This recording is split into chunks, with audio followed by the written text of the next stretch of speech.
현대를 사는 우리는 자유로운 세상에 살고 있어요. 맞죠? 이동의 자유, 여행의 자유, 표현의 자유 등등 많죠. 그런데 옛날 옛적에 살던 사람들은 갖고 있었는데 요즘 사람들은 잃어버린 자유가 있어요. 바로 복수의 자유죠. 누가 내 뺨을 때렸다? 같이 때리면 안 돼요. 일단 다른 쪽 뺨도 내주고 경찰에 신고하라고 하죠. 괜히 복수한다고 때리면 내가 피해자인데 법적 처벌을 받을 수 있다고 하죠. 뭔 일이 터졌다? 그럼 가해자를 경찰에 신고해서 법원에서 판결 내리면 교도소 가거나 말거나 그걸로 끝인 세상이에요.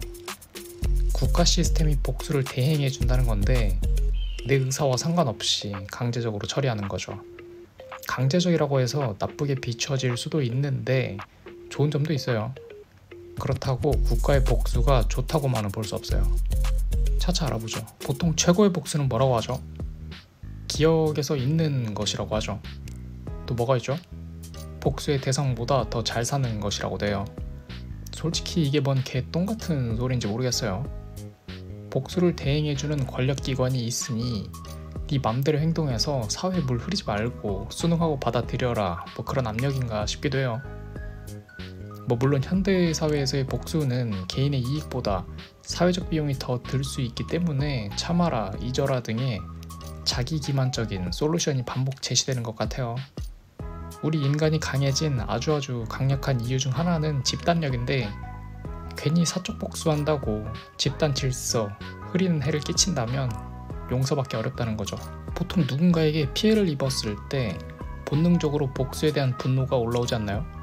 학창시절에 우유 신청도 안 한 놈이 몰래 우유 대신 시리얼 요거트 나오는 날, 특식이죠. 특식 나온 날마다 내 거를 훔쳐 먹고 모르는 척 하는 거죠. 얼마나 조합해고 싶겠어요? 또 복수에 대한 시나리오를 상상해보면 희열이 느껴질 때가 있지 않나요? 한 시리얼 요거트 100개 사서 그놈 입에 깔때기 씌우고 배 터질 때까지 강제로 먹이는 상상이죠. 상상이에요. 더글로리, 모범택시, 돼지의 왕, 부암동 복수자들, 부부의 세계, 빈센조 등 드라마 인기 있죠. 다 사적 복수 관련된 내용인데요.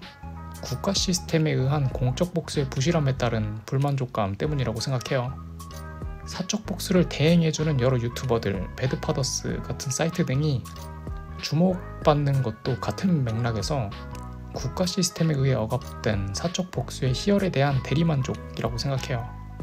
신생아를 맡긴 대형 병원 간호사가 아이를 학대했다고 한들 아이의 부모들이 직접 그 간호사에게 물리적, 사적 보복을 하거나 신상공개 등의 조리돌림을 해서 정신적 복수를 하는 것은 불법이죠. 그런데 왜 우리는 피해 입었다고 판단했을 때 사적 복수를 갈망하는 걸까요? 왜 마음 깊숙한 곳에서 복수감이 끝없이 강렬하게 불타오르는 걸까요? 누가 운전을 개떡같이 하면 화나잖아요. 마치 지가 독재자인 양 앞뒤 좌우 하나도 고려하지 않고 운전하는 거죠. 괜히 차선 따라서 내 진로 방해한다거나 반대로 차선이나 뒤에 서서 쌍라이트 켜고 달려서 시야 확보 방해한다거나 깜빡이 안 켜고 급 차선 변경 및 좌회전 한다거나 겁나 느린 속도로 추월 차선에 끼어들게 한다거나 밤에 검은 옷 입고 왕복 10차선 도로를 무단횡단한다거나 비틀대면서 운전하는 상대 차량에 박혔는데 음주운전이라거나 등등 운전만 하더라도 셀 수 없게 많은 화나는 상황이 발생하죠. 이렇게 즉시적인 복수감이 올라오는 것은 인간이 보편적으로 갖는 본능적인 특성이라고 생각해요. 물론 사람마다 정도의 차이는 있겠지만 복수심을 느껴본 적 없는 사람은 없을 거예요. 보통 인간이 보편적으로 갖는 본능적인 특성은 수렵채집 환경에서 생존이나 번식에 유리했던 경우가 많았기 때문에 형성 및 전파되었다고 볼 수 있어요. 이 관점으로 개인의 사적인 복수심에 대한 선호를 알아보죠. 수렵채집 환경에서 누군가 나에게 손해를 입히고 이득을 얻었다고 해보죠. 가령 내가 열심히 추격하고 싸워서 사슴을 한 마리 잡은 거예요. 너무 힘들어서 헥헥대면서 잠깐 쉬고 있는데 어떤 놈이 쏜살같이 달려와서 스틸한 거죠. 옛날에 게임할 때 막타 남겨놓고 어떤 놈이 와서 치고 아이템 스틸해가면 빡치잖아요. 계속 따라다니면서 욕하고 귓속말로 뭐라 하고 메이플 비매나 하면 인기도 때리고 그랬던 것 같은데, 아무튼 그 도둑놈이 내 고기를 훔쳐가서 피해를 입었다고 해보죠. 이때 기독교 신약의 마태복음 5장 39절에 따르면 오른뺨을 때리면 왼뺨도 갖다 대라 하는 말이 있다고요. 관용의 말씀을 행동으로 옮기라는 건데 이에 따라서 추격하지 않으면 그 도둑놈은 뭐라 할까요? 나중에 또 스틸하러 올 가능성이 커요. 왜냐면 에너지라는 자원을 최대한 덜 손실 보면서 고기라는 이익을 최대로 확보할 수 있으니 말이죠. 호구 한 마리 발견한 거예요. 생존을 위한 가성비가 아주 좋은 전략이라는 거죠. 스틸이. 근데 관용의 비극은 여기서 끝나지 않아요. 옆에서 가만히 지켜보던 다른 사람도 생각하겠죠. 저거 호구네. 그러니까 양보한 나를 호구로 보고 득달같이 달려들어 스틸할 가능성이 생길 거예요. 왜? 가성비 좋으니까. CCTV도 없고 경찰도 없고 뭐 그런 거죠. 근데 내가 그 도둑놈을 끝까지 쫓아가서 따라잡고 몽둥이로 조사버리고 고기를 얻어냈다고 쳐요. 그럼 어떻게 될까요? 그 도둑놈 입장에서는 개꿀인 줄 알았더니 괜히 추격당해서 에너지 쓰고 두들겨 맞아서 피해를 입게 됩니다. 스틸이 생각보다 이득이 크지 않은 거예요. 그럼 이 스틸범은 두 가지 고민에 빠지게 되는데요. 이 사람 거는 스틸하지 않을 건지 아니면 복수를 다짐하며 또 스틸할 건지 말이죠. 스틸범 입장에서 이 사람의 먹거리를 스틸해서 얻는 이득보다 피해가 크다면 복수보다는 다른 환경으로 이동할 거예요. 차라리 직접 수렵 채집하는 게 더 안전하고 에너지를 덜 쓴다는 판단일 때 가능하겠죠. 애초에 내가 잘못한 거고 정창민과 달리 딱히 잉여 재산도 없고 먹거리는 지천에 널렸으니 굳이 이곳에 뿌리박고 영역 다툼할 필요가 없는 거예요. 물론 후자를 선택해서 보복하러 갈 수도 있어요. 하지만 그럼에도 현대처럼 복수가 복수를 낳는 현상이 치르는 사회적 비용이 그렇게 크지 않을 거예요. 총이나 자동차 같은 일격필살의 살상력 있는 무기가 거의 없고 복수가 가족 단위, 집단 범위로 확장된다고 해도 소규모적인 다툼에서 끝날 가능성이 커요. 애초에 집단이 작기 때문이죠. 설령 그렇게 커지게 되면 고작 고기 하나 때문에 우리가 이렇게 다투면서 에너지를 써야 하냐는 의문이 들고 복수가 복수를 낳는 사이즈가 줄어들게 될 가능성이 크죠. 동시에 옆에서 보던 제3자 누군가는 쟤는 건드리면 보복당하겠네, 가만히 있어야겠다 라면서 스틸할 마음을 저버릴 가능성이 있겠죠. 사적 복수를 하고 그것을 주위에 보여내는 행동이 스틸을 미연에 방지할 수도 있다는 거예요. 그러니 수렵 채집 환경에서는 피해를 입었을 때 오른뺨, 왼뺨, 손바닥, 발바닥 다 갖다 대는 게 아니라 복수를 하는 것이 나를 우습게 보지 마라, 깝치지 마라는 비언어적인 경고 메시지이며 그것이 생존과 번식에 유리한 특성이기에 피해를 입었을 때는 본능적으로 복수를 하도록 복수의 충동과 희열을 느끼는 것이지 않나 싶어요. 본능적인 복수감은 선조들로부터 물려받은 유산인 거죠. 그런데 사회가 발전하면서 시스템이 생기고 그 시스템은 개인의 사적 복수 능력을 점차 뺏게 돼요. 바로 사람들이 정착 생활하고 농사 지으면서 그러죠. 사람들이 모여 살면서 인구 밀도가 올라가고 재산을 축적할 수 있게 되면서 농사꾼이 되는 사람들은 수렵 채집하던 사냥꾼일 때보다 더 예민해지게 돼요. 모아놓은 재산을 스틸 당하면 가족 전체가 굶어 죽을 수 있었어요. 수렵 채집 환경으로 돌아가려고 해도 이미 농경 사회에서는 그에 대한 노하우가 전부 끊겨버렸기에 자연으로 돌아간다는 것은 말도 안 되는 일이 돼버린 거예요. 다른 환경으로 이주해서 산다는 것은 농사가 주류가 된 시대에서는 굉장히 무모한 선택이었어요.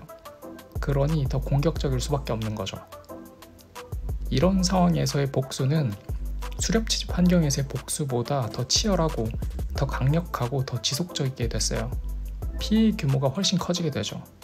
이때부터 각 개인의 사적 복수는 가족 동원, 이웃 동원, 집단 동원 등 사회적 피해를 키울 수 있기 시작해요. 열심히 수십 년을 일궈놓은 터전을 잃을 수는 없으니 이제는 이곳에서 생사결을 하는 거예요. 너 죽고 나 죽자 이러는 거죠. 나는 죽으면 안 되는데 그러니까 너 죽고 나 살자 이러는 거죠. 그러면서 권력자가 등장해요. 니네 중간에서 조율해준다면서 질서를 만들자면서 안전 보장해준다면서 말이죠. 그리고 사람들은 오키오키 동의하죠. 권력자 입장에서도 산발적으로 사람들이 사적 복수해대면서 농사 안 짓고 그러면 세금 안 들어오니까 띵까띵까 못 노니까 점차 복수의 능력을 가져오게 돼요. 종교는 보통 보수적이면서 사회 질서를 안정화시키는 역할을 하죠. 이제 신이 그랬다 하면서 다 용서하고 포용하라는 메시지를 온 동네에 뿌리는 거예요. 오른쪽 뺨을 맞으면 왼쪽 뺨도 내놓고 양 손바닥과 양 발바닥까지 다 내놓으라고 하죠. 복수할 필요 없다. 그놈은 지옥 갈 거다. 용서해라. 뭐 그런 거죠. 그러면서 점차 국가 시스템으로 개인의 사적 복수 능력이 이동하게 되고 개인의 복수심은 스스로 삭혀야 하는 일들이 발생하게 돼요. 그런데 여기도 문제가 있어요. 신분제죠. 레벨로에 따라서 국가가 집행하는 복수의 등급이 나뉘어요. 보통 함무라비 법전하면 이에는 이 눈에는 눈으로 잘 알려져 있죠. 근데 이거 계급별로 달라요. 눈에는 눈이라면 귀족이 귀족의 뼈를 부러뜨렸다면 똑같이 가해자의 뼈도 부러뜨리게 돼요. 뭐 대전제에 따르면 합리적이죠. 근데 문제는 귀족이 평민의 뼈를 부러뜨리면 평민은 그 귀족의 뼈를 부러뜨리면 안 돼요. 그저 평민에게 은화 1미나를 주면 땡이에요. 비합리적이죠. 근데 여기에는 또 다른 계층이 있어요. 노예죠. 만약 노예가 귀족의 뺨을 때린다? 그럼 어떻게 될까요? 똑같이 뺨 맞는 걸로 안 끝나요. 노예는 귀를 잘려야 해요. 고작 뺨 한 대 친 게 신체 일부의 상실과 맞먹는 거죠. 이렇게 국가 시스템이 각 개인으로부터 복수의 능력을 가져오지만 신분제로 인한 차등적 복수 대행에 사람들의 복수심에 대한 불만족은 부글부글 끓게 돼요. 착취의 바퀴가 굴러가는 거예요. 힘 있으면 일반 사람들 착취해놓고 그 피해에 대한 공적 복수는 아주 미미하게 약화시켜서 받는 거죠. 혹은 아무 일도 없던 것처럼 탐관오리들은 분위기를 조성해요. 힘이 없던 대다수 역사를 살아온 사람들에게는 엄청나게 가혹한 삶이었죠. 힘 있는 이들에게는 사람들이 개인의 사적 복수 능력을 국가에 반납할수록 룰루랄라였어요. 지멋대로 행동해도 처벌이 없거나 적으니까 말이죠. 이런 차등적 복수 대행에 대한 불만족이 민중봉기라는 집단적 복수극이 발생하는 중요한 이유가 되기도 해요. 이 시대를 살던 피해 입은 힘없는 이들은 SNS도 없는데 겨우겨우 뭉쳐야 아주 가끔 힘있는 사람들에게 복수를 시도할 수 있었어요. 개인 차원의 복수는 힘과 권력에 가로막혀 거의 불가능했어요. 그러니 서양에서는 로빈후드가, 한국에서는 홍길동이 의적으로 활동하는 이야기가 인기를 끌게 되죠. 힘있는 자들에 대한 권선징악으로 민중의 사적 복수 대행자로 활동한 거고 이들은 그 시대의 어벤져스 역할을 했다고 볼 수 있어요. 하지만 그럼에도 권력 입장에서는 각 개인의 복수 관계에 세세하게 관여하기는 어려웠어요. 교통과 통신 기술의 미발달로 핸들링하고 싶어도 한계가 존재했죠. 그러다가 현대에 들어서 교통과 통신 기술이 발달된 민주주의 국가에서는 이제 본격적으로 말해요. 모든 사적 복수의 능력을 다 국가에 넘겨라 라고 말이죠. 그리고 말해요. 모두가 평등하니까 누가 좀 힘있다고 너한테 피해를 주면 우리가 대신 쥐업해줄게. 합리적이지? 또 힘있는 누가 너를 사적으로 과하게 복수하는 것을 막아줄게 라면서 설득하죠. 차등적 복수 대행을 근절시키고 합리적으로 공평하게 힘있다고 하더라도 힘없는 사람 대하듯 원칙적으로 복수해준다는 거예요. 사실은 거의 강제로 이렇게 됐죠. 태어나 보니 이런 세상에 살고 있었지 뭔 계약서에 도장을 찍었습니까? 아무튼 국가의 그런 약속이 그런대로 지켜지게 돼요. 나아진 점이죠. 옛날 같으면 사적 복수하고 싶어도 할 수 없던 대상들을 법이라는 매개를 이용해서 법정에 세울 수 있게 된 거죠. 계엄으로 GDP 날려먹고 환율 날려버리고 이것도 날리고 저것도 날려버린 대통령을 날려버릴 수 있는 기회를 얻게 됐죠. 그런데 한 대형 병원장이 직원을 성추행해도 직원들이 뭉쳐서 병원장을 교체하고 법적 처벌을 받게 하기가 쉽지 않아요. 대기업 총수는 국익창출이라는 명분으로 쉽게 사면받고 경력 없는 무능한 공무원 정관 예우랍시고 낙하산으로 가는 공기업 이사나 대표 시켜서 세금 빨아먹혀도 처벌이 안 돼요. 음주운전해서 한 가정을 박살냈는데 집행유예로 풀려났고 알고 보니까 국회의원의 자녀더라. 마약했는데 집행유예로 풀려났고 알고 보니 재벌 몇 세더라. 그런 거 있죠. 피해 입은 각 개인은 자신의 원초적인 복수심을 참으면서 국가 시스템을 신뢰하고 있는데 편파 판정을 내리니까 짜증나는 거예요. 나아지고 있지만 여전히 개선되어야 할 점은 넘치죠. 그러니 일반 대중들은 더글로리와 같은 사적 복수극을 보며 사적 복수 유튜버들의 컨텐츠를 보며 공감하고 희열을 느낀다고 생각해요. 대리만족이죠. 신분제 사회에서 힘의 차이에 의해 사적 복수 및 공적 복수가 가로막힌 시대보다는 적어도 법정에 권력 있는 사람들을 세울 수 있게 되었다는 점에서 현대 사회는 많이 발전했다고 생각해요. 또한 공적 복수에 대한 지속적인 발전은 집단적 질서를 위한 사회적 피해를 잠정적으로 줄여나갈 수 있다고 봅니다. 하지만 그럼에도 아직 불평등이 있기에, 그리고 그 불평등이 해소되더라도 인간의 원초적인 본능에서 갖는 복수심과 그에 대한 갈망으로 인해 현대 사회를 사는 인간이라면 항상 어찌됐든 공적 복수에 대한 불만족은 어느 정도 갖고 살지 않을까 싶어요. 그러니까 과거 수렵채집 환경에서는 생존에 유리했던 복수심이라는 본능이 현대 자본주의 사회에서는 오직 그대로 표현하면 생존에 불리하게 된 상황인 거죠. 그럼 사적 복수를 해야 되냐 말아야 되냐는 거예요. 2000년대 초반 인도에서는 한 지역 폭력배와 그 패거리가 강도짓, 살인, 여성들 성폭행했다고 해요. 게다가 경찰들은 돈으로 매소돼 있으니 신고하면 신고자가 폭력배들한테 사적 복수 당했죠. 그러다가 어찌저찌 재판장에 범죄자 놈을 세울 수 있게 됐는데, 그 범죄자 놈은 성폭행 피해자들을 조롱하고 경찰들도 그걸 허용하더라는 거죠. 그래서 무슨 일이 생긴 줄 아세요? 여성들이 그 자리에서 사적 복수했어요. 범죄자 놈의 거시기를 동강 조각내버리고 돌아가면서 칼로 찔러 죽였다고 해요. 그런데 우리나라는 그 정도로 피해자를 조롱하고 모른 척 하지는 않는 것 같아요. 공권력이 있으나 마나 한 건 아니라는 거예요. 하지만 그럼에도 공적 복수만 믿기에는 좀 손해보는 감이 있죠. 개인적으로는 공적 복수와 사적 복수 둘 다 필요하다고 생각해요. 근데 여기서 말한 사적 복수는 단소를 들고 가서 직접 가해자를 두들겨 패는 건 아니고요. 그런 사적 복수를 터뜨리고 싶어하는 눌려진 압력은 사적 복수를 주제로 하는 드라마나 영화나 웹툰으로 일부 해소될 수 있다고 생각해요. 이게 말인지 소인지 모르겠죠. 좀 더 현실적인 방법이라면 보배드림과 같은 커뮤니티의 도움을 받는 거라고 생각해요. 합법적 차원에서 다양하게 제대로 처벌받지 않는 가해자에게 복수하는 여러 방법들이 있더라고요. 또한 일부 사적 복수를 컨텐츠로 하는 유튜브 채널들의 도움을 받는 것이 억눌린 사적 복수의 압력에 대한 대안으로 작용될 수 있지 않을까 싶어요. 이건 좀 불법과 합법의 경계를 아슬아슬하게 줄타기하는 것 같은데, 물론 마녀 사냥의 위험이 있을 수 있지만 우리 사회는 조금씩 더 나아지고 있다고 판단하기에 그 과정에서 우리 사회의 사적 복수와 공적 복수의 공존은 필요하다고 생각해요. 그게 피해 입은 각 개인의 복수심을 어느 정도는 어루만져 줄 수 있을 거라고 봐요.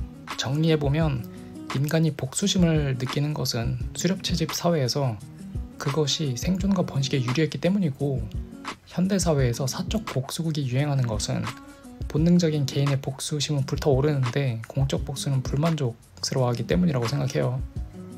또한 오른쪽 뺨을 맞으면 왼쪽 뺨을 내밀듯 용서하며 복수의 능력을 국가 시스템에 넘기라는 공적 복수가 필요한 이유는 개인에게는 힘있는 타인으로 인한 지나친 사적 복수 방지로 안정감 확보를 할 수 있고, 힘있는 타인에 대한 평등한 복수를 보장하기 때문이라고 생각해요. 또 사회적 차원에서는 집단적 비용을 줄여서 협력을 유지할 수 있기 때문이라고도 생각해요. 이번 영상은 여기까지입니다. 혹시 공유하고 싶은 아이디어나 생각이 있다면 댓글에 남겨주세요. 다음에 또 봐요.